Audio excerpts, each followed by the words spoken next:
سورۃ الفرقان کی آیت نمبر 74 سے 76 تک اللہ سبحانہ تعالیٰ کا ارشاد ہے، والذین یقولون ربنا ھب لنا من ازواجنا وذریاتنا قرۃ اعین واجعلنا للمتقین اماما اولئک یجزون الغرفۃ بما صبروا ویلقون فیہا تحیۃ وسلاما خالدین فیہا حسنت مستقرا ومقاما۔ اور وہ لوگ جو کہتے ہیں، اے ہمارے رب، ہمیں اپنے ازواج اور اولاد کی طرف سے آنکھوں کی ٹھنڈک عطا فرما اور ہمیں متقی لوگوں کا امام بنا، یہی لوگ ہیں جو اپنے صبر کے بدلے جنت میں بالا خانے دیے جائیں گے، اور وہ اس میں دعائے خیر اور سلام سے استقبال کیے جائیں گے، اس میں وہ ہمیشہ رہنے والے ہوں گے۔ کتنا اچھا ٹھکانہ اور کتنی اچھی قیام گاہ۔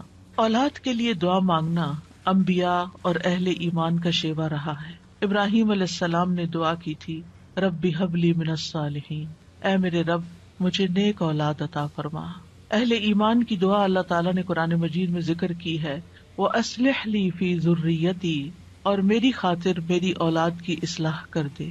زکریا علیہ السلام نے دعا کی تھی، فَهَبْ لِي مِن لَّدُنكَ وَلِيًّا يَرِثُنِي وَيَرِثُ مِنْ آلِ يَعْقُوبَ وَاجْعَلْهُ رَبِّ رَضِيًّا، مجھے اپنے پاس سے ایک وارث عطا فرما جو میرا وارث بنے اور آل یعقوب کا وارث ہو، اور اے میرے رب اسے پسند کیا ہوا بنا، وہ ایسا ہو جس سے تو راضی ہو جائے، وہ پسندیدہ ہو۔ ابراہیم علیہ السلام نے دعا کی تھی، رب اجعلنی مقیم الصلاۃ ومن ذریتی ربنا وتقبل دعا، اے میرے رب مجھے بھی اور میری اولاد کو بھی نماز قائم رکھنے والا بنا، اے رب میری یہ دعا قبول فرما۔ اہل ایمان ہمیشہ اپنی اولاد کے لیے دعا کرتے ہیں۔ سورۃ الفرقان کی جو آیات میں نے آپ کے سامنے پڑھی ہیں، یہ عباد الرحمان سے متعلق آیات ہیں کہ رحمان کے خاص بندے، رحمان کے پسندیدہ بندے اللہ تعالیٰ سے دعا کرتے ہیں کہ ربنا ھب لنا من ازواجنا وذریاتنا قرۃ اعین، کہ اللہ ہمیں اپنی ازواج سے اور اپنی اولاد سے آنکھوں کی ٹھنڈک عطا فرما۔ یاد رکھیے یہ دعا ہر صاحب ایمان کا شیوا ہے، ہر مومن کو یہ دعا کرتے رہنا چاہیے، چاہے ہماری اولاد نیک ہی کیوں نہ ہو، چاہے وہ فرما بردار ہی کیوں نہ ہو، چاہے وہ قرآن کی حافظ ہی کیوں نہ ہو، چاہے وہ دین کی عالم ہی کیوں نہ ہو، پھر بھی یہ دعا مانگتے رہنا چاہیے، اس لیے کہ دل رحمان کی دو انگلیوں کے درمیان ہوتا ہے، وہ جیسے چاہے انہیں پھیر سکتا ہے۔ ہمیں نہیں معلوم کہ آج اگر ہماری اولاد دین پر ہے تو کل اس کا مستقبل کیا ہوگا، اس لیے کبھی بھی اس بارے میں بے فکر نہیں ہونا چاہیے۔ نیک سے نیک ترین اولاد بھی ہو، تہجد گزار بھی ہو، صائم اور قائم ہو، لیکن پھر بھی دعا کرتے رہیں۔ اگر آپ کی اولاد نیک ہے تو آپ کی دعائیں ان کی نیکی میں استقامت اور اضافے کا سبب بنے گی، یعنی وہ مزید نیک بنے گی، ان کے اندر مزید استقامت آئے گی، اور پھر اسی طرح ان کا ایمان بھی بڑھے گا۔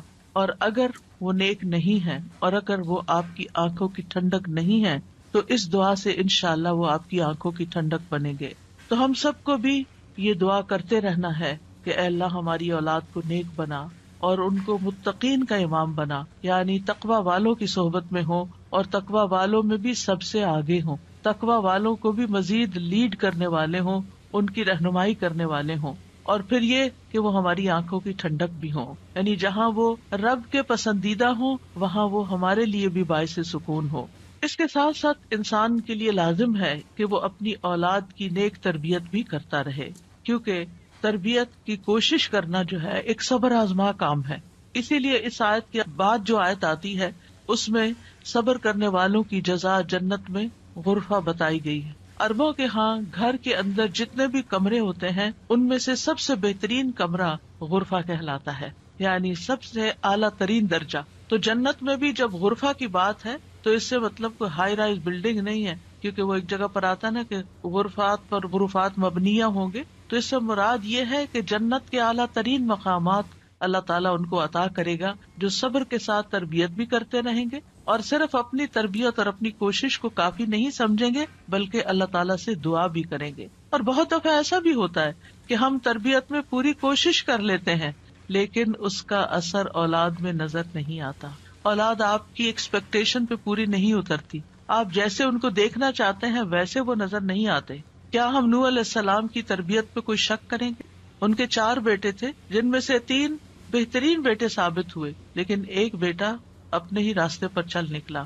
اس میں انسان کی کوشش اگر ہو اور انسان کے بس میں ہو اولاد کی اصلاح، تو وہ سبھی کو سیدھا کر کے رکھ دے، لیکن یاد رکھیے کوشش ہماری، دعا ہماری، اور اس میں اثر ڈالنے والا اور اس کو ہماری آنکھوں کی ٹھنڈک بنانے والا صرف اور صرف ہمارا رب ہے۔ اس لیے مومن صرف اپنی کوششوں پہ بھروسہ نہیں کرتا، بلکہ وہ اپنے رب کو پکارتا رہتا ہے۔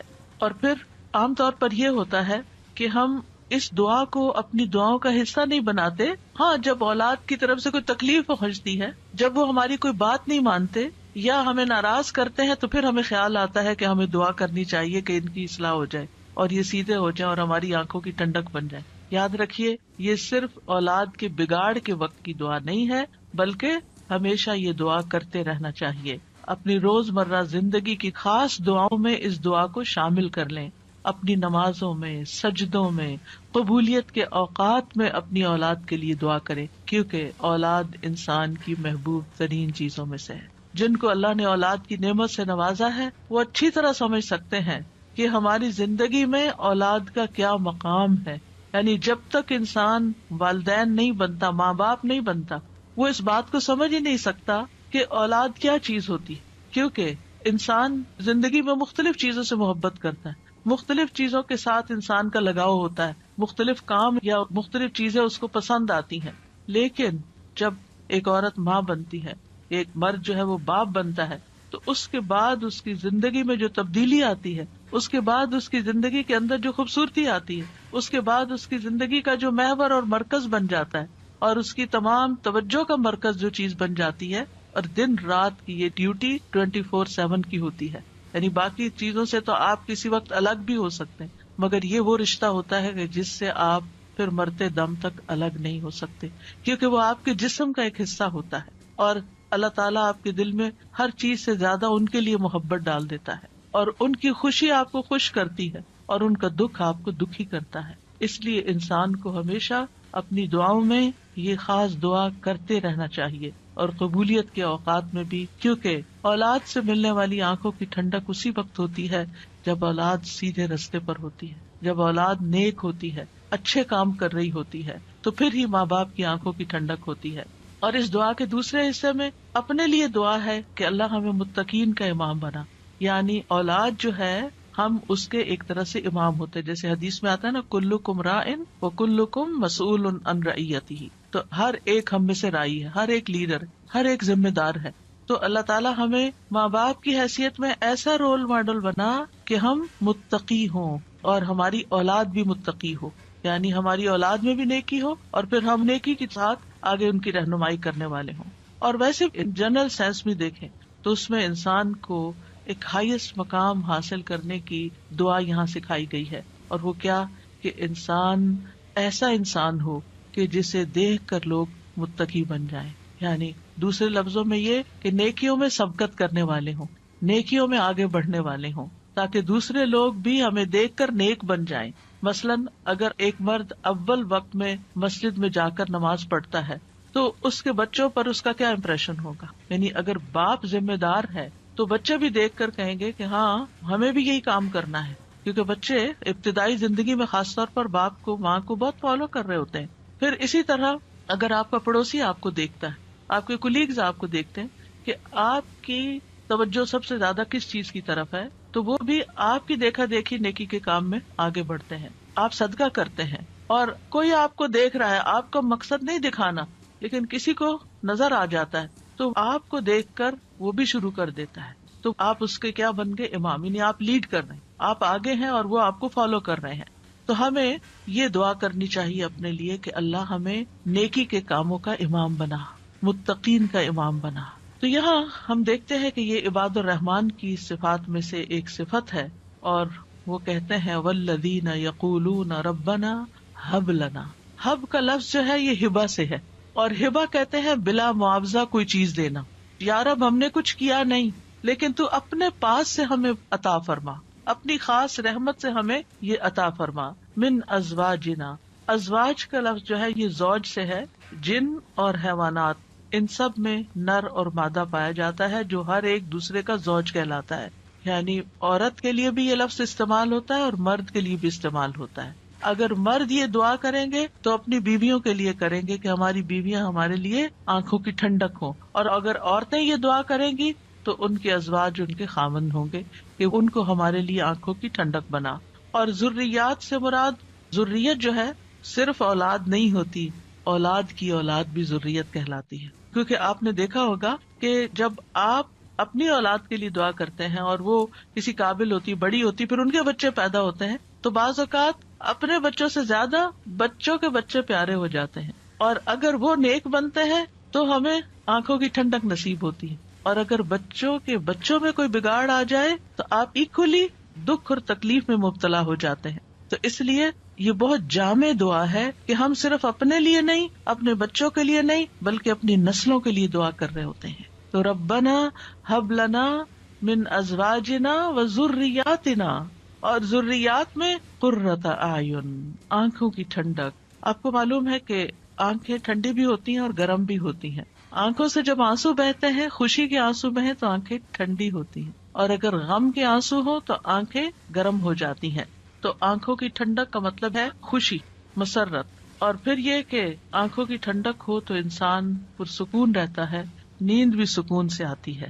کہ بچوں کی طرف سے اگر انسان کو بے فکری ہو کہ وہ اچھے کام کر رہے ہیں، اچھی جگہ پر ہیں، سیف ہینڈز میں ہیں، تو انسان کے بہت سے غم، دکھ، پریشانیاں ختم ہو جاتی ہیں، وہ بے فکر ہو جاتا ہے. اور پھر اسی طرح یہ ہے کہ جب آنکھوں کی ٹھنڈک ہوتی ہے تو انسان کے دل کو بھی قرار ملتا ہے. یعنی آنکھوں کی ٹھنڈک صرف آنکھوں تک نہیں رہتی، بلکہ آنکھوں سے انسان جو کچھ دیکھتا ہے وہ اس کے دل تک اتر جاتا ہے. ابن عباس کہتے ہیں اس سے مراد ان کی وہ اولاد ہے جو اللہ کی اطاعت کے کام کرے تاکہ دنیا اور آخرت میں انہیں آنکھوں کی ٹھنڈک نصیب ہو.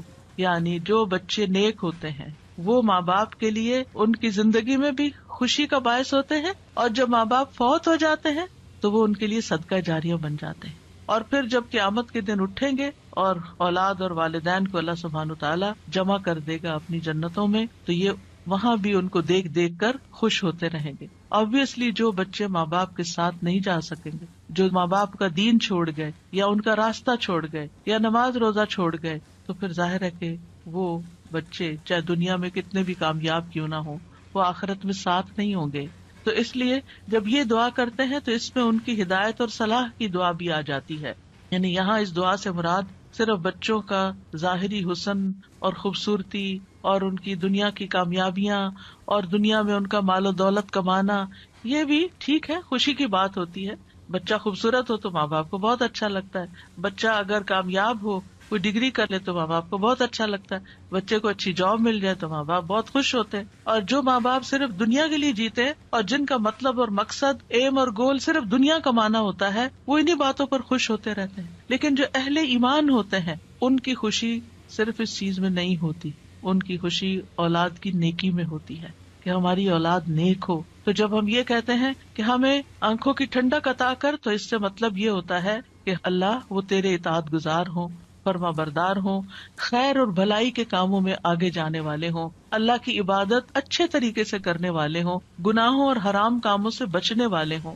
اور وجعلنا للمتقین اماما، کہ اللہ ہمارے ماتحت جتنے بھی لوگ ہیں وہ سب متقی ہوں. یعنی ایک طرف اولاد کے لیے دعا اور دوسری طرف ان لوگوں کے لیے جو ہمیں فالو کرتے ہیں یا جن کے اوپر ہم ذمہ دار بنائے گئے ہیں کہ یا اللہ ان کے اندر بھی تقویٰ پیدا کر دے. یعنی ہماری اولاد تو نیک ہو، لیکن آپ کے ساتھ جو لوگ کام کر رہے ہیں، جن کے آپ ذمہ دار ہیں، مثلاً اگر آپ استاد ہیں اور آپ کے شاگرد ہیں، یا آپ ایک لیڈر ہیں، کمیونٹی لیڈر ہیں اور آپ کے بہت سے فالوورز ہیں، یا اسی طرح اور جو بھی کام آپ لیڈرشپ رول میں کرتے ہیں، تو یا اللہ جو لوگ آپ کی جو ٹیم ہے، یا اللہ اس کو بھی متقی بنا دے، اس کے اندر بھی اپنی محبت پیدا کر دے. کتنی خوبصورت دعا ہے. ظاہر ہے کہ انسان انہی لوگوں کے ساتھ ہوتا ہے، یا تو گھر میں ہوتا ہے یا باہر کام پر ہوتا ہے. جب گھر میں ہوتا ہے تو کیا ہوتا ہے، بیوی اور بچوں کو دیکھ کر انسان اپنی آنکھیں ٹھنڈی کرتا ہے، اس کو ایک پرسکون ماحول ملتا ہے. اور جب وہ گھر سے باہر ہوتا ہے، اپنی جاب پر ہوتا ہے، اپنی ٹیم کے ساتھ ہوتا ہے، تو ان کی نیکی، ان کا اخلاق، ان کا تقویٰ دیکھ دیکھ کر اس کی آنکھیں ٹھنڈی ہوتی رہتی. سنسیئر مخلص ساتھیوں کا مل جانا یہ اللہ تعالیٰ کی بہت بڑی نعمت ہوتی ہے. اور پھر آپ دیکھیے کہ یہ نہ صرف ان کے تقویٰ کی دعا ہے بلکہ جو خود متقی بننے کی خواہش رکھتا ہوگا وہی چاہے گا کہ اس کے ساتھی اور اس کے ماحول کے لوگ اور اس کے آس پاس کے لوگ تقویٰ والے ہوں. اور یہ معنی بھی اس کا بنتا ہے کہ یا اللہ تو ہمیں اتنا تقویٰ عطا کر کہ ہم متقین کے امام بن جائیں، یعنی ان متقین میں سے بھی سب سے آگے ہو تقویٰ میں.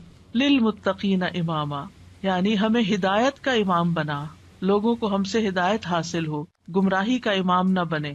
کیونکہ اللہ سبحانہ تعالیٰ نے خوش بخت لوگوں کے بارے میں فرمایا سورۃ الانبیاء میں، وَجَعَلْنَاهُمْ أَئِمَّةً يَهْدُونَ بِأَمْرِنَا وَأَوْحَيْنَا إِلَيْهِمْ فِعْلَ الْخَيْرَاتِ وَإِقَامَ الصَّلَاةِ وَإِيتَاءَ الزَّكَاةِ وَكَانُوا لَنَا عَابِدِينَ، اور ہم نے انہیں ایسے پیشوا بنایا جو ہمارے حکم کے ساتھ رہنمائی کرتے تھے، اور ہم نے ان کی طرف نیکیاں کرنے اور نماز قائم کرنے اور زکوٰۃ ادا کرنے کی وحی بھیجی، اور وہ صرف ہماری عبادت کرنے والے تھے. تو اس سے کیا پتا چلتا ہے کہ ہم نے انہیں ایسا پیشوا بنایا جو ہمارے حکم کے ساتھ رہنمائی کرتے تھے. یہ ہے متقین کے امام کہ جو اللہ کی مرضی اور اللہ ہی کے دی ہوئی جو تعلیم اور ہدایت ہے اس کے مطابق لوگوں کو گائیڈ کرتے ہیں، صرف اپنی من پسند چیزوں یا اپنی طرف سے چیزیں ایجاد نہیں کرتے. اور اہل شقاوت بدبخت لوگوں کے بارے میں آتا ہے وَجَعَلْنَاهُمْ أَئِمَّةً يَدْعُونَ إِلَى النَّارِ، ہم نے ان کو ایسے امام بنایا جو لوگوں کو آگ کی طرف بلاتے ہیں، جیسے فرعون تھا، قارون اور اس طرح کے لوگ کہ لوگ ان کو فالو کرتے تھے اور وہ خود بھی آگ کی طرف جانے والے. جیسے فرعون کے بارے میں آتا ہے يَقْدُمُ قَوْمَهُ يَوْمَ الْقِيَامَةِ فَأَوْرَدَهُمُ النَّارِ، کہ قیامت کے دن وہ اپنی قوم کو لیڈ کر رہا ہوگا اور انہیں آگ میں لے جا کے گرائے گا. تو اس لیے بہت ضروری ہے کہ ہم خیر میں اچھا نمونہ بنے. اور ویسے بھی آپ دیکھیں کہ انسان کے امپریشنز ہوتے ہیں، انسان جو کچھ کرتا ہے اچھا کرتا ہے یا برا کرتا ہے اس کے آثار ہوتے ہیں. یعنی آپ اچھا کرتے ہیں اور آپ کو دیکھ کے جتنے لوگ خاموشی سے اچھا کر لیتے ہیں وہ سارے آپ کے آثار ہو گئے، اور ان سب کی نیکی آپ کی نیکی میں جمع ہو گئی. اور آپ کو دیکھ کر اگر کوئی شخص غلط ٹرینڈ اختیار کرتا ہے تو اس کی قباحت بھی آپ کے پلے میں پڑ گئی. تو متقین کا امام بننے کے لیے یاد رکھیے دو چیزیں بڑی اہم ہیں، ایک ہے صبر اور دوسرے ہے یقین. صبر اور یقین، یہ دو چیزیں ہوں تو یہ مقام حاصل کیا جا سکتا ہے. اللہ تعالیٰ فرماتے ہیں وَجَعَلْنَا مِنْهُمْ أَئِمَّةً يَهْدُونَ بِأَمْرِنَا لَمَّا صَبَرُوا وَكَانُوا بِآيَاتِنَا يُوقِنُونَ، اور جب انہوں نے صبر کیا تو ہم نے ان میں سے ایسے امام بنائے جو ہمارے حکم سے رہنمائی کرتے تھے اور وہ ہماری آیات پر یقین رکھتے تھے. یاد رکھیے ایک بچے کی تربیت صبر آزما کام ہوتا ہے، اور اس کے بارے میں ہوپ فل رہنا بھی بڑا ضروری ہوتا ہے. کیونکہ اگر ہم صبر کا دامن چھوڑ دیں اور یہ کہے کہ یہ تو ماننے والے نہیں اور یہ ہماری سنتے نہیں، ٹھیک ہے جو چاہے کریں، اور ان کو کھلی چھٹی دے دیں، تو وہ تو بگاڑ کی آخری حد کو پہنچ جائیں گے. آپ کھلی چھٹی دے دیں گے نہیں، آپ کو اچھے اخلاق کے ساتھ رویے کے ساتھ وقتاً فوقتاً ان کی اصلاح کا کام کرتے رہنا ہے. اور یہ صبر آزما کام ہے. یعنی بعض اوقات آپ کا دل اندر سے کٹ رہا ہوگا، آپ شدید غصے کا شکار ہوں گے، شدید نفرت کا شکار ہوں گے ان کے کسی غلط کام پر، لیکن آپ اس کا ایسا اظہار نہیں کریں گے کہ جس سے وہ ہمیشہ کے لیے آپ کو خیر بات کہہ کے چلے جائیں اور آپ سے کٹ جائیں. کیونکہ آپ دیکھیں بہت سے بچے ایسے ہوتے ہیں جو ماں باپ کی نیگنگ سے اور ماں باپ کی بد اخلاقی اور بدسلوکی سے پھر وہ ہمیشہ کے لیے ان کو چھوڑ ہی جاتے ہیں. تو ایسا کوئی طریقہ اختیار نہیں کرنا کہ جس سے وہ دور ہوں، بلکہ محبت کے ساتھ. یعنی اگر ان کے اندر آپ دیکھتے ہیں کچھ چیزیں ایسی ہیں جو درست نہیں، تو محبت کے ساتھ اور صبر کے ساتھ دعائیں کرتے کرتے ان کی اصلاح کرتے جائیں. ہو سکتا ہے آپ اپنی زندگی میں نہ دیکھیں وہ دن جس کو آپ دیکھنا چاہتے ہیں، لیکن مرنے کے بعد آپ کو ان کی دعائیں پہنچ رہی ہوں، آپ کی وہ محنت ضائع نہیں جائے گی. تو لما صبروا، صبر کرنا بہت ضروری ہے. اور پھر یہ ہے کہ ان کی طرف سے جتنی بھی آزمائشیں آئیں، ان کی طرف سے جو تکلیفیں آپ کو پہنچے، کیونکہ جو بھی ماں باپ بنتے ہیں وہ سب جانتے ہیں کہ اولاد کی طرف سے بعض اوقات آنکھوں کی ٹھنڈک سے زیادہ تکلیفیں ہی پہنچتی. یعنی وہ آپ کا مقام نہیں سمجھتے جب تک وہ خود ماں باپ نہیں بنتے. ان کو سمجھ نہیں آتی کہ ماں باپ کا مقام کیا ہے اور ماں باپ کی تکلیف کیا ہے. لہٰذا ایسے تمام مواقع پر صبر سے کام لینا ہے. اور دوسرا یہ کہ یقین رکھنا ہے، بے یقینی سے دعا نہیں کرنی. یقین رکھنا ہے کہ اللہ میری دعائیں سنتا ہے اور وہ ضرور سنے گا. لم اکم بدعائک رب شقیہ، اے رب میں تجھ سے دعا مانگ کر کبھی بدبخت ہوا ہی نہیں، تو دعاؤں کا سننے والا ہے.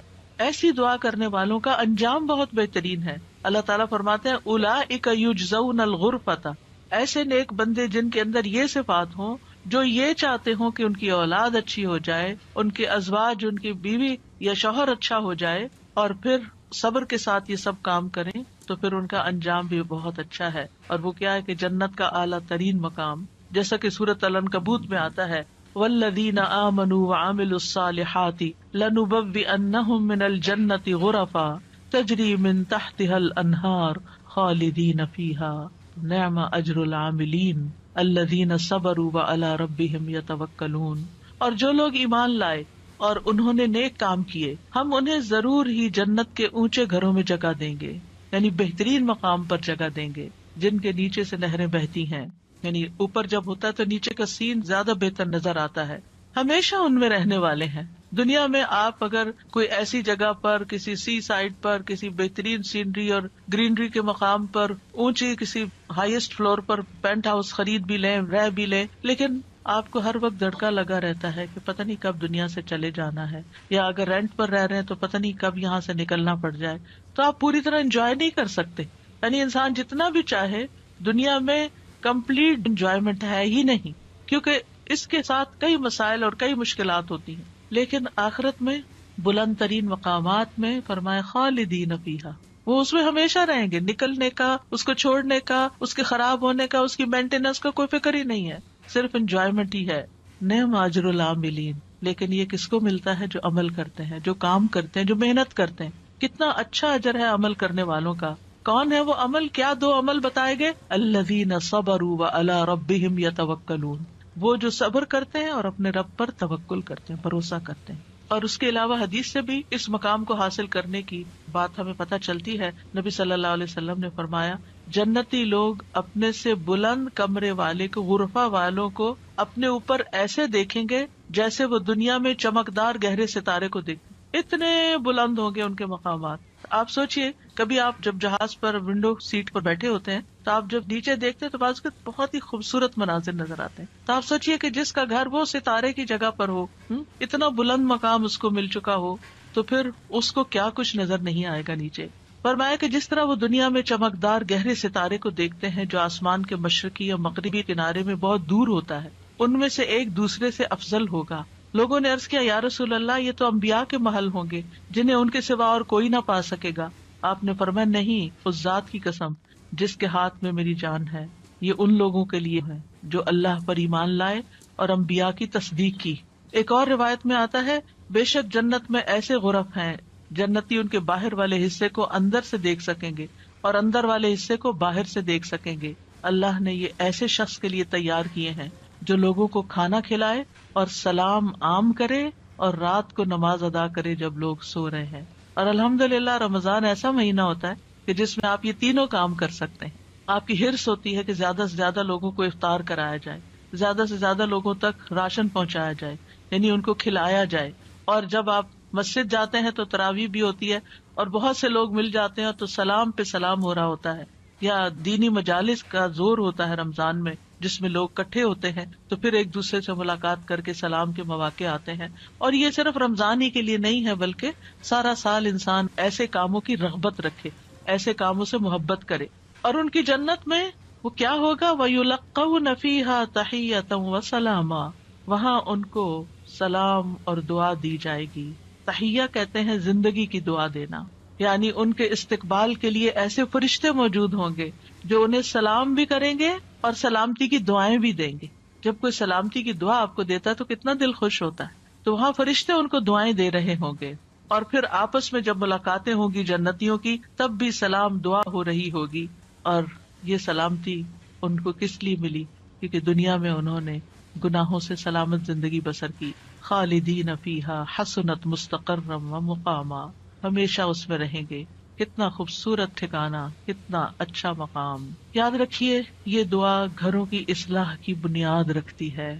اس میں صرف اولاد ہی نہیں بلکہ ازواج بھی، یعنی شوہر اور بیوی. آج آپ دیکھیں کہ ہر دوسرے گھر کا یہ مسئلہ بنا ہوا ہے کہ گھر میں میاں بیوی کی لڑائیاں جاری ہیں. اس سے ایک دوسرے کے اندر ایک بے چینی، اداسی، پریشانی، کاموں میں رکاوٹ اور کتنی بے شمار خرابیاں. اور سب سے بڑی بات یہ کہ آپ اپنی اولاد کے لیے ایک بہترین نمونہ ہوتے ہیں. آپ صرف آپس میں نہیں لڑتے بلکہ اپنے بچوں کو ایک برا نمونہ پیش کر کے ان کی زندگیوں کو بھی جہنم بناتے ہیں. اور پھر آپ دیکھیے کہ کوئی اور انسان ناراض ہو جائے تو اس سے انسان کو اتنی تکلیف نہیں ہوتی، حتیٰ کہ اگر ماں باپ بھی ناراض ہوتے ہیں نا تو انسان اتنی پرواہ نہیں کرتا، لیکن اگر شوہر بیوی سے یا بیوی شوہر سے ناراض ہو تو انسان کے غم کی انتہا ہوتی ہے، کسی چیز میں دل نہیں لگتا، پریشانی چھا جاتی ہے اور ہر چیز بے مزہ ہو جاتی، چاہے خوبصورت ترین محل میں آپ رہتے ہو، خوبصورت ترین لباس آپ پہنتے ہو، بہترین کھانے آپ کھاتے ہو، لیکن اگر میاں بیوی کا آپس میں پیار نہیں ہے، آپس میں اتفاق نہیں ہے، آپس میں ایک دوسرے سے خوش نہیں ہے، تو زندگی کی کوئی خوشی نہیں ہوتی۔ تو اس لیے بہت ضروری ہے کہ اس دعا سے کام لیا جائے، اور جہاں کہیں تھوڑے بہت بھی پرابلمز ہیں وہ بھی انشاءاللہ حل ہو جائیں گے، اور جہاں بڑے مسائل ہیں اور جہاں مسائل نہیں بھی وہاں بھی یہ دعا پڑھی جائے تاکہ گھروں کے اندر ایک خوبصورتی آئے۔ یعنی اللہ تعالیٰ نے ہمیں منع تو نہیں کیا کہ دنیا میں ہم محبت سے زندگی نہ گزاریں، یعنی ہمیں دنیا میں بھی محبت چاہیے، آپس کی اتفاق اور پیار چاہیے۔ ایک محبت جو ہوتی ہے وہ انسان کی ضرورت ہوتی ہے، ایک دوسرے کی کیئر کرنا ایک ضرورت ہوتی ہر انسان کی، اور اللہ سبحانہ وتعالیٰ نے جوڑے بنائے کیوں ہیں؟ قرآن مجید میں اللہ تعالیٰ فرماتے ہیں وَمِنْ آيَاتِهِ أَنْ خَلَقَ لَكُم مِّنْ أَنفُسِكُمْ أَزْوَاجًا لِتَسْكُنُوا إِلَيْهَا وَجَعَلَ بَيْنَكُم مَّوَدَّةً وَرَحْمَةً إِنَّ فِي ذَلِكَ لَآيَاتٍ لِقَوْمٍ يَتَفَكَّرُونَ۔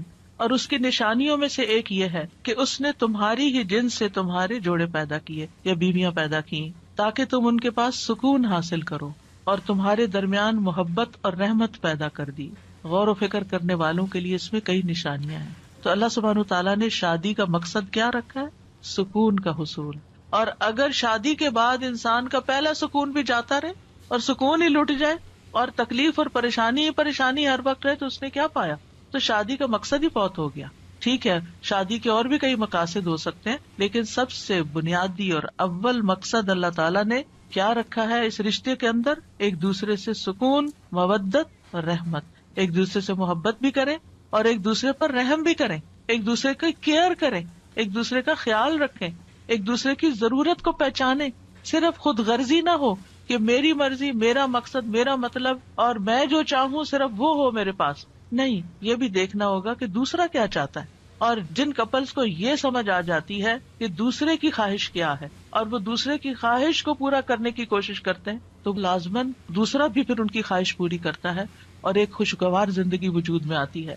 اسی طرح اللہ تعالیٰ نے سورۃ النحل میں بھی فرمایا وَاللَّهُ جَعَلَ لَكُم مِّنْ أَنفُسِكُمْ أَزْوَاجًا وَجَعَلَ لَكُم مِّنْ أَزْوَاجِكُمْ بَنِينَ وَحَفَدَةً وَرَزَقَكُم مِّنَ الطَّيِّبَاتِ أَفَبِالْبَاطِلِ يُؤْمِنُونَ وَبِنِعْمَةِ اللَّهِ هُمْ يَكْفُرُونَ۔ اور اللہ نے تمہارے لیے تمہارے نفسوں سے بیویاں پیدا کی اور تمہارے لیے تمہاری بیویوں سے بیٹے اور پوتے پیدا کیے، یعنی اللہ نے ان سے تمہیں اولاد دی اور اس نے تمہیں پاکیزہ چیزوں سے رزق عطا کیا، کیا پھر بھی وہ باطل پر ایمان لاتے ہیں اور اللہ کی نعمت کا انکار کرتے ہیں، یعنی اللہ تعالیٰ کی نعمتوں کی ناشکری کرتے ہیں؟ تو یاد رکھیے کہ گھروں کی اصلاح کا انحصار ازواج کی اصلاح پر ہے، آپس کے اتفاق پر ہے، اور اولاد کی اصلاح سے پہلے ازواج کی اصلاح کی بات ہے۔ ابن علان کہتے ہیں کہ یہ دعا یعنی ازواج کے بارے میں شروع ہوتی ہے، کیونکہ اگر ازواج کی اصلاح ہو تو اولاد کی اصلاح ہوتی ہے، یعنی شوہر یا بیوی کی اصلاح ہو جائے، وہ ایک دوسرے کے لیے آنکھوں کی ٹھنڈک ہو تو اولاد خود بخود آنکھوں کی ٹھنڈک ہوتی چلی جائے گی۔ اور آنکھوں کی ٹھنڈک سے مراد یہ نہیں ہے صرف کہ ایک شوہر اپنی بیوی کو زیادہ خوبصورت دیکھے یا تندرست دیکھے، بلکہ اس حال میں دیکھے کہ وہ اللہ کی فرما بردار ہو، کیونکہ ایک حدیث میں آتا ہے کہ دنیا متاع ہے اور دنیا کی سب سے بہترین متاع نیک بیوی ہے، یعنی دنیا میں جتنی بھی نعمتیں ہیں ان میں سے سب سے بڑی نعمت ایک مرد کے لیے کیا ہے؟ ایک نیک بیوی ہے، ایک اچھی بیوی ہے۔ اور نیکی صرف نماز روزے کا نام نہیں ہوتی، نیکی اچھے اخلاق کا نام ہوتی ہے۔ ایک اور حدیث میں آتا ہے نا کہ جب ایک عورت 5 وقت کی نماز پڑھے، رمضان کے روزے رکھے اور اپنے شوہر کی اطاعت کرے، جب وہ اس کو دیکھے، اس کو خوش کر دے، تو وہ جنت کے جس دروازے سے چاہے داخل ہو جائے۔ یعنی اس تعلق کی بہتری اور خوبصورتی کا اتنا زیادہ اہتمام کیا گیا ہے۔ اور پھر آپ دیکھیں کہ متقین کا امام بننے کے لیے انسان کو پہلے گھر میں اچھا امام بننے کی ضرورت، یعنی گھر سے باہر آپ اسی صورت میں اچھے امام بن سکتے ہیں جب آپ گھر کے اندر خوبصورتی لاتے ہیں اور اس کے لیے کوشش بھی کرتے ہیں۔ دیکھیے کچھ رشتے ہمیں اللہ کی طرف سے بنے بنائے مل جاتے ہیں، جیسے ماں باپ کا رشتہ ہے، ماں باپ سے آپ کو انکنڈیشنل لو ملتا ہے، آپ اچھا کریں، آپ برا کریں، آپ ان کو خوش کریں، آپ ان کو ستائیں، آپ ان کے قریب ہوں، آپ ان سے دور ہوں، وہ آپ سے محبت کرتے ہی رہیں گے. آپ زندہ ہو، آپ مر جائیں، ہر صورت میں محبت کرتے ہیں. آپ نے دیکھا ان ماؤں کو جن کا کوئی بچہ فوت ہو جائے تو وہ زندہ کو بھول کے اسی کو یاد کرتی رہتی ہیں جو چلا گیا ہے. قریب ہو تب بھی محبت کرتے ہیں، دور ہو تب بھی محبت کرتے ہیں. ماں باپ کی محبت انکنڈیشنل، لیکن ازواج کی محبت کنڈیشنل ہوتی ہے. اگر آپ اچھے اخلاق کا مظاہرہ کریں گے، اچھے انسان بن کر رہیں گے تو آپ کی محبت بڑھتی جائے گی. لیکن اگر آپ اپنے اخلاق کو کھو دیں گے تو پھر اس محبت میں کمی آنی شروع ہو جائے گی. تو کچھ رشتے بنے بنائے ہوتے ہیں اور کچھ کو بنانا پڑتا ہے، ان کی مینٹیننس کرنی پڑتی ہے. یاد رکھیے شادی جو ہے یہ انبیاء کا طریقہ ہے، نیک لوگوں کا طریقہ ہے، ہمارے دین کا شعار ہے. نکاح جو ہے وہ نصف ایمان ہے. یعنی ہمارے دین میں کرسچینٹی کی طرح یہ نہیں ہے کہ آپ شادی نہیں کریں، آپ نن بن جائیں، آپ فقیر بن جائیں اور آپ زیادہ نیک ہیں. نہیں، آپ شادی کر کے زیادہ نیکی کما سکتے ہیں. یعنی اسلام جو ہے وہ فطری ضروریات کو مد نظر رکھتا ہے. اللہ تعالیٰ فرماتے ہیں یقیناً آپ سے پہلے بھی ہم نے کئی رسولوں کو بھیجا اور ہم نے ان کے لیے بیویاں اور اولاد بنائی. یعنی پیغمبر بھی بیویوں والے اور اولادوں والے تھے. نبی صلی اللہ علیہ وسلم نے فرمایا نکاح میری سنت ہے، بس جو میری سنت پر عمل نہیں کرتا وہ مجھ سے نہیں. تم لوگ شادی کیا کرو. یعنی شادی کرنا بھی ایک نیکی کا کام ہے، عبادت ہے، کیونکہ میں تمہاری تعداد کی بنا پر سابقہ امتوں سے کثرت تعداد میں مقابلہ کروں گا.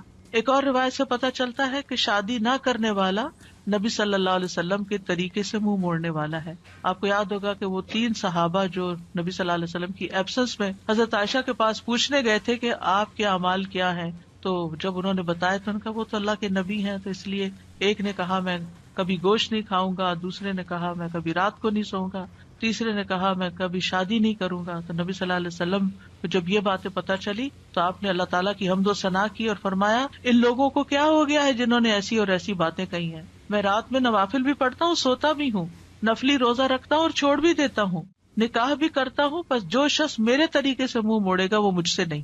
یعنی وہ میری امت میں سے نہیں ہے جو میرے اس طریقے کو پسند نہ کرے. اللہ سبحانہ وتعالیٰ نے خود نکاح کی رغبت دلائی ہے. وَأَنكِحُوا الْأَيَامَ مِنكُمْ وَالصَّالِحِينَ مِنْ عِبَادِكُمْ وَإِمَائِكُمْ، اور اپنے میں سے بے نکاح مردوں اور عورتوں کا نکاح کر دو، اور اپنے غلاموں اور اپنی لونڈیوں میں سے جو نیک ہیں ان کا بھی. نکاح میں دیر کیوں کرتے ہیں عام طور پر؟ کہ ابھی بچے کچھ کماتے نہیں ہیں. فرمایا اگر وہ محتاج ہوں گے اللہ ان کو اپنے فضل سے غنی کر دے گا، اور اللہ وسعت والا اور سب کچھ جاننے والا ہے. اور پھر شادی ویسے بھی آپ دیکھیں نگاہ کی حفاظت کا ذریعہ ہے، شرمگاہ کی حفاظت کا ذریعہ ہے، نصف دین مکمل کرنے کا ذریعہ ہے. حدیث میں آتا ہے جب کوئی شخص نکاح کر لیتا ہے تو اپنا آدھا دین مکمل کر لیتا ہے. لہذا چاہیے کہ باقی آدھے دین کے بارے میں اللہ سے ڈرتا رہے. پھر آپ دیکھیے کہ صرف دنیا میں نہیں، آخرت میں جنت میں بھی پاکیزہ جوڑے ہوں گے. وَلَهُمْ فِيهَا أَزْوَاجٌ مُطَهَّرَةٌ، پاکیزہ بیویاں ہوں گی. اہل جنت سے کہا جائے گا ادخلوا الجنت انتم وازواجکم تحبرون، تم اور تمہاری بیویاں جنت میں داخل ہو جاؤ، تم خوش رکھے جاؤ گے. فرشتے اہل ایمان اور ان کی بیویوں اور بچوں کے لیے دعائیں کرتے ہیں. کیا کہتے ہیں؟ ربنا وادخلهم جنات عدن التي وعدتهم ومن صلح من آبائهم وازواجهم وذرياتهم انك انت العزیز الحکیم. اے ہمارے رب، اور انہیں ہمیشگی کے باغات میں داخل کر جن کا تو نے ان سے وعدہ کیا تھا، اور ان کے آباء و اجداد اور ان کی بیویوں اور ان کی اولادوں میں سے جو نیک ہوئے ان کو بھی جنت میں داخل کر. یعنی یہ فرشتے اہل ایمان کے لیے دعا کرتے ہیں. اور جنت میں کوئی بھی کمارا نہیں ہوگا. یعنی جن لوگوں کی دنیا میں شادی نہیں ہوئی ان کو بھی اللہ تعالیٰ جوڑے عطا کرے گا، اور جن کے شوہر پہلے فوت ہو گئے یا بیوی فوت ہو گئی، یا ایک نیک تھا اور ایک جنت میں نہیں گیا دوسرا جہنم میں چلا گیا، تو ان کو بھی اللہ تعالیٰ وہاں جوڑے عطا کرے گا. اور کوئی بھی ایسا نہیں ہوگا کہ جو تنہائی کا شکار ہو، آئسولیشن کا شکار ہو، کیونکہ انسان کی زندگی میں اگر کمپینین ہوتا ہے تو انسان کے لیے سکون کا باعث ہوتا ہے. اور خاص طور پر اگر نیک بیوی ہو. قرآن مجید میں آتا ہے فالصالحات قانتات، نیک عورتیں وہ ہیں جو شوہروں کی فرما بردار ہوں، ان کی بات ماننے والی ہوں، اور ان کی عدم موجودگی میں اللہ کی حفاظت میں ان کے حقوق کی حفاظت کرنے والی ہوں. یعنی اپنی جان اور مال کی حفاظت کریں جب شوہر نہ بھی موجود ہوں. پھر ہمیں یہ کہا گیا کہ پاک دامن عورت سے شادی کی جائے. اور عورت سے شادی کا معیار کیا رکھا گیا؟ نبی صلی اللہ علیہ وسلم نے فرمایا عورت سے 4 چیزوں کی وجہ سے نکاح کیا جاتا ہے، اس کے مال و دولت کی وجہ سے، یا اس کے حسب نسب کی وجہ سے، یا اس کی خوبصورتی کی وجہ سے، یا اس کی دینداری کی وجہ سے. تیرے ہاتھ خاک آلود ہوں، دیندار عورت سے شادی کر کے کامیابی حاصل کرو، کیونکہ اگر دین والی تمہارے گھر میں آئے گی تو وہ اللہ سے ڈرنے والی ہوگی، اس کا اخلاق اچھا ہوگا، اس کے اندر بگاڑ نہیں ہوگا، تمہیں اس کو بار بار نماز کی پابندی کے لیے نہیں کہنا پڑے گا، اس کو نیکی کی طرف لانے کے لیے بہت ایفرٹ نہیں کرنی پڑے گی۔ اور پھر آپ دیکھیں کہ ایک ماں کے اوپر انحصار ہوتا ہے کہ بچوں کی کیا تربیت کرتی ہے، کیونکہ تربیت اولاد باپ کا حصہ کم ہوتا ہے، ماں کا حصہ زیادہ ہوتا ہے۔ اگر ایک بچہ اپنی ماں کو نیک دیکھتا ہے تو اس کے اندر ایک نیکی کی محبت پیدا ہوتی ہے۔ تو بہرحال یہ رشتے جو ہیں ان کے لیے دعا بھی ہے اور اس کے ساتھ ساتھ انتخاب بھی اچھا ہو، اور پھر ان کو بنانے کے لیے کوشش بھی رہے۔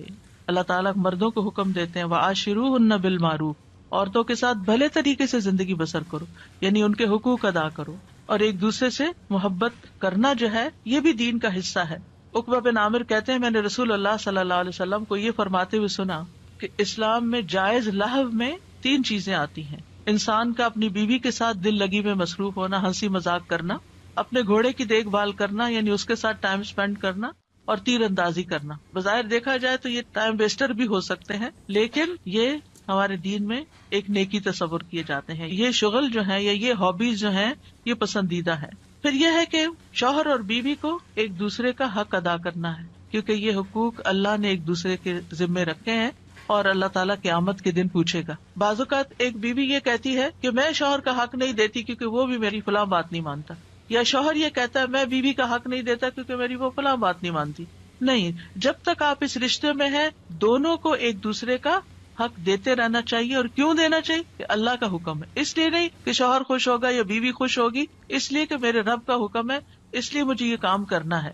اور جب آپ رب کو راضی کرتے ہیں تو رب بندوں کو بھی آپ سے راضی کر دیتا ہے۔ پھر اسی طرح یہ ہے کہ ایک دوسرے سے اچھے اخلاق کے ساتھ پیش آنا۔ نبی صلی اللہ علیہ وسلم نے فرمایا ایمان کے لحاظ سے کامل مومن وہ ہے جو اخلاق میں سب سے اچھا ہے، اور تم میں سے بہتر شخص وہ ہے جو اپنے گھر والوں کے لیے اچھا ہے، اور ایک روایت میں بیویوں کے لیے اچھا ہے۔ اس میں آپ دیکھیے کہ لوگ گھر سے باہر تو ہر ایک سے بڑا اچھا اخلاق رکھتے ہیں، لیکن گھر میں منہ بنا کے رکھتے ہیں، تو یہ اچھے اخلاق کی علامت نہیں۔ اللہ تعالیٰ نے جو کرائیٹیریا دیا ہے وہ کیا ہے کہ سب سے اچھا وہ ہے جس کا گھر میں اخلاق اچھا ہے۔ پھر اسی طرح یہ ہے کہ بد زبانی نہیں کرنی چاہیے۔ پھر بیوی کے ذمہ ہے کہ شوہر کی بات ماننے کے علاوہ شوہر کے مال اور اولاد کی حفاظت کرنے والی ہو، ان کو ضائع نہ کرے، صابر و شاکر ہو۔ شوہر کی ذمہ داری کیا ہے کہ گھر والوں پر خوشی سے خرچ کرے، اور نبی صلی اللہ علیہ وسلم نے فرمایا جو شخص اپنے اوپر خرچ کرتا ہے تاکہ وہ اس کے ذریعے لوگوں سے مانگنے سے بچے وہ اس کے لیے صدقہ ہے، یعنی آپ اپنی پرسنل نیڈس کے لیے اسپینڈ کرتے ہیں یہ بھی صدقہ ہے۔ جو شخص اپنی بیوی اور بچوں اور اپنے گھر والوں پہ خرچ کرتا ہے وہ بھی صدقہ شمار ہو جاتا ہے، یعنی شوہر کے نامہ اعمال میں وہ نیکی لکھی جاتی ہے کہ یہ اپنی بیوی پر بچوں پر خرچ کرنے والا ہے۔ پھر اسی طرح اچھے گزران کا اصول کیا ہے کہ ایک دوسرے کی اچھی عادتوں پر نظر رکھی جائے اور بری عادتوں کو اگنور کیا جائے۔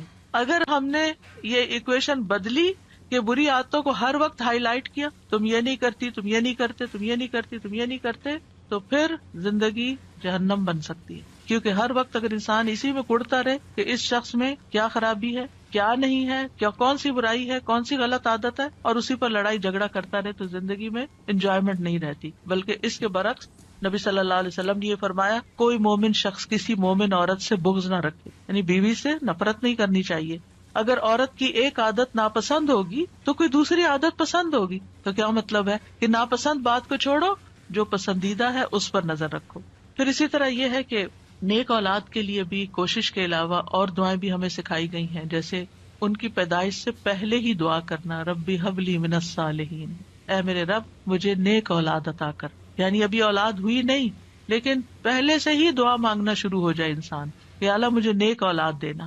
اور پھر یہ کہ شادی کے وقت ایسی عورت کا انتخاب کرنا جس کے اندر بچے پیدا کرنے کی صلاحیت ہو، کیونکہ نبی صلی اللہ علیہ وسلم نے اس بات کا حکم دیا کہ محبت کرنے والی اور زیادہ بچے پیدا کرنے والی عورت سے شادی کرو، یعنی یہ ہمارے دین میں پسندیدہ چیز ہے۔ پھر اسی طرح شادی سے ملنے والی جو نیک اولاد ہے اس کا فائدہ کیا ہے کہ وہ مرنے کے بعد والدین کے لیے دعائیں کرتی ہے اور ماں باپ کے لیے صدقہ جاریہ بن جاتی ہے، اور یہ والدین کی درجات کی بلندی کا ذریعہ بنتا ہے۔ جہاں تک اولاد کی تربیت کا تعلق ہے تو اولاد کے بارے میں سوال ہوگا، یعنی ماں باپ دونوں سے پوچھا جائے گا کہ انہوں نے ان کی تربیت میں کیا کوشش کی۔ پھر اسی طرح اولاد کا پہلا حق کیا ہے؟ حدیث میں آتا ہے نبی صلی اللہ علیہ وسلم نے فرمایا اپنے نطفوں کے لیے اچھی عورت کا انتخاب کرو، یعنی نیک عورت کا انتخاب کرو، اور دین میں ہم پلہ عورتوں سے نکاح کرو، اور ہم پلہ مردوں کو اپنی بیٹیوں کا نکاح کر کے دو۔ پھر اسی طرح اچھے باپ کا انتخاب، رسول اللہ صلی اللہ علیہ وسلم نے فرمایا جب ایسا شخص تمہارے پاس نکاح کا پیغام بھیجے جس کے دین اور اخلاق سے تم مطمئن ہو تو اس سے اپنی بیٹی کا نکاح کرو۔ یعنی اوباش آوارہ لڑکے ہوں تو پھر ان کے ساتھ شادی نہیں کرو، کیونکہ شادی کے بعد کیا ہوگا، آپ کی بیٹی کو مصیبت میں ڈال دے گا۔ فرمایا اگر ایسا نہیں کرو گے تو زمین میں فتنہ اور زبردست فساد برپا ہوگا، یعنی پھر فساد ہی فساد، بگاڑ ہی بگاڑ۔ پھر اسی طرح ولادت سے پہلے شیطان سے حفاظت کی دعا سکھائی گئی کہ جب شوہر بیوی ایک دوسرے سے ملیں تو دعا پڑھیں، جیسے حضرت مریم کی والدہ نے دعا پڑھی تھی وَإِنِّي أُعِيذُهَا بِكَ وَذُرِّيَّتَهَا مِنَ الشَّيْطَانِ الرَّجِيمِ۔ کتنی خوبصورت دعا ہے کہ اللہ میں اس بچی کو بھی اور اس کی آئندہ آنے والی ذریت کو بھی تیری پناہ میں دیتی ہوں شیطان سے بچا کر۔ اور احسان کے طور پر کسی کو کوئی چیز دے دی جائے، یعنی ایک ہبہ ہوتا ہے، ایک ہدیہ ہوتا ہے، ایک صدقہ ہوتا ہے، تو صدقہ وہ ہوتا ہے جس سے آخرت کا اجر و ثواب چاہیے، اور ہدیہ وہ ہوتا ہے جس سے تحفہ دینے والے اور جس کو تحفہ دیا گیا اس کے درمیان محبت پیدا کرنا مقصود ہوتا ہے۔ یعنی ہدیہ محبت کے لیے ہوتا ہے، اور ہبہ جو ہے وہ کسی مقصد کے لیے ہوتا ہے۔ ہبہ وہ چیز ہوتی ہے کہ جس کو ہبہ کی جاتی ہے صرف اس کا فائدہ مطلوب ہوتا ہے، ٹھیک ہے۔ مطلب یہ تھا کہ اے اللہ مجھے اپنے پاس سے ایسا ہدیہ دے جو بغیر کسی عوض کے، میری بغیر کسی کوشش اور محنت کے ہو، تو بس تو آپ عطا کر دے، من لدن کا، اپنے پاس سے دے دے، کیونکہ تیرے پاس تو سب کچھ ہے۔ اور پھر ذریۃ طیبہ دے جو اپنے اقوال و افعال میں پاک ہو، جسموں میں پاک ہو، انک سمیع الدعاء، آپ تو دعائیں سننے والے۔ یہ محبت اور رحمت کو کھینچ لانے والی بات ہے۔ تو دعا کرنا جو ہے انبیاء کی سنت ہے، اور پھر اللہ کی جگہ یا اللہ کہنے کی بجائے رب بھی کہا گیا ہے، رب کو وسیلہ بنا کر دعا کی گئی ہے۔ اسی لیے آپ دیکھیں انبیاء کی ساری دعائیں ربنا سے شروع ہوتی ہیں یا ربی سے شروع ہوتی ہیں، اور پھر صرف اولاد نہیں، نیک اولاد، اور پھر اولاد کو نیک بنانے کے اسباب بھی، اور پھر یہ یقین کہ دعا تقدیر کو بدل دیتی ہے۔ حضرت زکریا انتہائی بوڑھے تھے لیکن انہوں نے یقین سے دعا کی۔ اور پھر ابراہیم علیہ السلام کی دعا، رب اجعلنی مقیم الصلاۃ ومن ذریتی ربنا وتقبل دعا، اے میرے رب مجھے بھی اور میری اولاد کو بھی نماز قائم رکھنے والا بنا، اے میرے رب میری یہ دعا قبول فرما، ربنا اغفر لی ولوالدی وللمؤمنین یوم یقوم الحساب، اے ہمارے رب مجھے اور میرے والدین اور تمام مومنوں کو اس دن معاف فرما دے جب حساب لیا جائے گا۔ رب اوزعنی ان اشکر نعمتک التی انعمت علی وعلی والدی وان اعمل صالحا ترضاہ واصلح لی فی ذریتی، یہ بھی اولاد کے لیے دعا ہے کہ اللہ میری ذریت کی اصلاح کر دے، میری ذریت کو نیک بنا دے۔ انی تبت الیک، میں تیری طرف واپس پلٹتا ہوں، توبہ کرتا ہوں، وانی من المسلمین، اور بلا شبہ میں فرما بردار ہوں۔ اور ربنا وجعلنا مسلمین لک ومن ذریتنا امۃ مسلمۃ لک وارنا مناسکنا وتب علینا انک انت التواب الرحیم، اے ہمارے رب ہم دونوں کو، یعنی ابراہیم اور اسماعیل علیہ السلام نے یہ مانگی تھی دعا، اپنا فرما بردار بنا لے، اور ہماری اولاد میں سے ایک جماعت پیدا کر جو تیری فرما بردار ہو، اور ہمیں اپنی عبادت کے طریقے بتلا، اور ہماری توبہ قبول فرما، بے شک تو بڑا توبہ قبول کرنے والا، نہایت رحم کرنے والا ہے۔ اور پھر آپ دیکھیے کہ کس طرح اللہ سبحانہ وتعالیٰ نے وہ دعا قبول کی، اور محمد صلی اللہ علیہ وسلم ان کی اولاد میں پیدا ہوئے، اور پھر ان سے امت مسلمہ پیدا ہوئی۔ تو یہ دعا جو ہے اس کی قبولیت میں بہت عرصہ لگا تھا لیکن قبول ہوئی، تو اس لیے انسان کو مایوس نہیں ہونا چاہیے۔